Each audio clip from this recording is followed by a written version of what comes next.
Sophonie, chapitre 1. La parole de l'Éternel qui fut adressée à Sophonie, fils de Cushi, fils de Guédalia, fils d'Amaria, fils d'Ézéchias, au temps de Josias, fils d'Amon, roi de Juda. Je détruirai tout sur la face de la terre, dit l'Éternel. Je détruirai les hommes et les bêtes, les oiseaux du ciel et les poissons de la mer, les objets de scandale et les méchants avec eux. J'exterminerai les hommes de la face de la terre, dit l'Éternel. J'étendrai ma main sur Juda et sur tous les habitants de Jérusalem. J'exterminerai de ce lieu les restes de Baal, le nom de ses ministres et les prêtres avec eux, ceux qui se prosternent sur les toits devant l'armée des cieux, ceux qui se prosternent en jurant par l'Éternel et en jurant par leur roi, ceux qui se sont détournés de l'Éternel et ceux qui ne cherchent pas l'Éternel, qui ne le consultent pas. Silence devant le Seigneur, l'Éternel, car le jour de l'Éternel est proche, car l'Éternel a préparé le sacrifice, il a choisi ses conviés. Au jour du sacrifice de l'Éternel, je châtierai les princes et les fils du roi, et tous ceux qui portent des vêtements étrangers. En ce jour-là, je châtierai tous ceux qui sautent par-dessus le seuil, ceux qui remplissent de violence et de fraude la maison de leur maître. En ce jour-là, dit l'Éternel, il y aura des cris à la porte des poissons, des lamentations dans l'autre quartier de la ville, et un grand désastre sur les collines. Gémissez, habitants de Maktesh, car tous ceux qui trafiquent sont détruits, tous les hommes chargés d'argent sont exterminés. En ce temps-là, je fouillerai Jérusalem avec des lampes, et je châtierai les hommes qui reposent sur leur lit, et qui disent dans leur cœur, « L'Éternel ne fait ni bien ni mal. » Leurs biens seront au pillage, et leurs maisons seront dévastées. Ils auront bâti des maisons qu'ils n'habiteront plus. Ils auront planté des vignes dont ils ne boiront plus le vin. Le grand jour de l'Éternel est proche. Il est proche. Il arrive en toute hâte. Le jour de l'Éternel fait entendre sa voix et le héros pousse des cris amers. Ce jour est un jour de fureur, un jour de détresse et d'angoisse, un jour de ravage et de destruction, un jour de ténèbres et d'obscurité, un jour de nuées et de brouillard, un jour où retentiront la trompette et les cris de guerre contre les villes fortes et les tours élevées. Je mettrai les hommes dans la détresse, et ils marcheront comme des aveugles, parce qu'ils ont péché contre l'Éternel. Je répandrai leur sang comme de la poussière, et leur chair comme de l'ordure. Ni leur argent ni leur or ne pourront les délivrer au jour de la fureur de l'Éternel. Par le feu de sa jalousie, tout le pays sera consumé, car il détruira soudain tous les habitants du pays. Rentrez en vous-même, examinez-vous, nation sans pudeur, avant que le décret s'exécute et que ce jour passe comme la balle, avant que la colère ardente de l'Éternel fonde sur vous, avant que le jour de la colère de l'Éternel fonde sur vous. Cherchez l'Éternel, vous tous, humbles du pays, qui pratiquez ses ordonnances. Recherchez la justice, recherchez l'humilité. Peut-être serez-vous épargnés au jour de la colère de l'Éternel. Car Gaza sera délaissée, Ascalon sera réduite en désert, Asdod sera chassé en plein midi, Écron sera déraciné. Malheur aux habitants des côtes de la mer, à la nation des Kérétiens. L'Éternel a parlé contre toi, Canaan, pays des Philistins. Je te détruirai, tu n'auras plus d'habitants. Les côtes de la mer seront des pâturages, des demeures pour les bergers, et des parcs pour les troupeaux. Ces côtes seront pour les restes de la maison de Juda.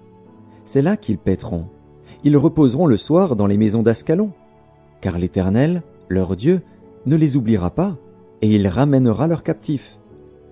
J'ai entendu les injures de Moab et les outrages des enfants d'Ammon, quand ils insultaient mon peuple et s'élevaient avec arrogance contre ses frontières. C'est pourquoi je suis vivant, dit l'Éternel des armées, le Dieu d'Israël. Moab sera comme Sodome, et les enfants d'Ammon comme Gomorrhe, un lieu couvert de ronces, une mine de sel, un désert pour toujours. Le reste de mon peuple les pillera, le reste de ma nation les possédera. Cela leur arrivera pour leur orgueil, parce qu'ils ont insulté et traité avec arrogance le peuple de l'Éternel des armées. L'Éternel sera terrible contre eux, car il anéantira tous les dieux de la terre, et chacun se prosternera devant lui dans son pays, dans toutes les îles des nations. Vous aussi, Éthiopiens, vous serez frappés par mon épée. Il étendra sa main sur le septentrion, Il détruira la Syrie, et il fera de Ninive une solitude, une terre aride comme le désert. Des troupeaux se coucheront au milieu d'elle, des animaux de toute espèce. Le pélican et le hérisson habiteront parmi les chapiteaux de ses colonnes. Des cris retentiront aux fenêtres. La dévastation sera sur le seuil, car les lambris de cèdre seront arrachés. Voilà donc cette ville joyeuse, qui s'assied avec assurance, et qui dit en son cœur, « Moi, et rien que moi. » Et quoi? Elle est en ruine, c'est un repaire pour les bêtes. Tous ceux qui passeront près d'elle siffleront et agiteront la main. Malheur à la ville rebelle et souillée, à la ville pleine d'oppresseurs. Elle n'écoute aucune voix, elle n'a point égard à la correction. Elle ne se confie pas en l'Éternel, elle ne s'approche pas de son Dieu. Ses chefs au milieu d'elle sont des lions rugissants. Ses juges sont des loups du soir qui ne gardent rien pour le matin. Ses prophètes sont téméraires, infidèles. Ses sacrificateurs profanent les choses saintes, violent la loi. L'Éternel est juste au milieu d'elle, il ne commet point d'iniquité. Chaque matin il produit à la lumière ses jugements, sans jamais y manquer. Mais celui qui est inique ne connaît pas la honte. J'ai exterminé des nations, leurs tours sont détruites. J'ai dévasté leurs rues, plus de passants. Leurs villes sont ravagées, plus d'hommes, plus d'habitants. Je disais, si du moins tu voulais me craindre, avoir égard à la correction, ta demeure ne serait pas détruite, tous les châtiments dont je t'ai menacé n'arriveraient pas. Mais ils se sont hâtés de pervertir toutes leurs actions. Attendez-moi donc, dit l'Éternel, au jour où je me lèverai pour le butin, car j'ai résolu de rassembler les nations, de rassembler les royaumes, pour répandre sur eux ma fureur, toute l'ardeur de ma colère. Car par le feu de ma jalousie tout le pays sera consumé. Alors je donnerai au peuple des lèvres pures, afin qu'ils invoquent tous le nom de l'Éternel, pour le servir d'un commun accord. D'au-delà des fleuves de l'Éthiopie, mes adorateurs, mes dispersés, m'apporteront des offrandes. En ce jour-là, tu n'auras plus à rougir de toutes tes actions par lesquelles tu as péché contre moi. Car alors j'ôterai du milieu de toi ceux qui triomphaient avec arrogance, et tu ne t'enorgueilliras plus sur ma montagne sainte. Je laisserai au milieu de toi un peuple humble et petit, qui trouvera son refuge dans le nom de l'Éternel.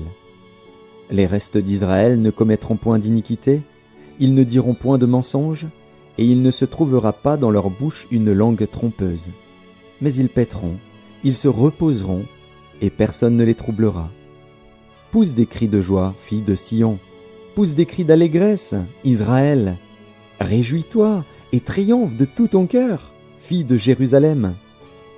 L'Éternel a détourné tes châtiments, il a éloigné ton ennemi.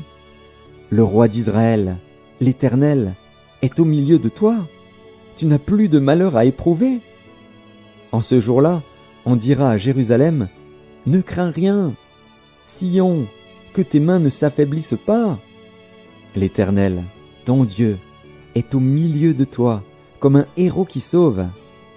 Il fera de toi sa plus grande joie. Il gardera le silence dans son amour. Il aura pour toi des transports d'allégresse. Je rassemblerai ceux qui sont dans la tristesse, loin des fêtes solennelles, ceux qui sont sortis de ton sein. L'opprobre pèse sur eux. Voici, en ce temps-là, j'agirai contre tous tes oppresseurs. Je délivrerai les boiteux et je recueillerai ceux qui ont été chassés. Je ferai d'eux un sujet de louange et de gloire dans tous les pays où ils sont en opprobre. En ce temps-là, je vous ramènerai. En ce temps-là, je vous rassemblerai. Car je ferai de vous un sujet de gloire et de louange parmi tous les peuples de la terre, quand je ramènerai vos captifs sous vos yeux, dit l'Éternel.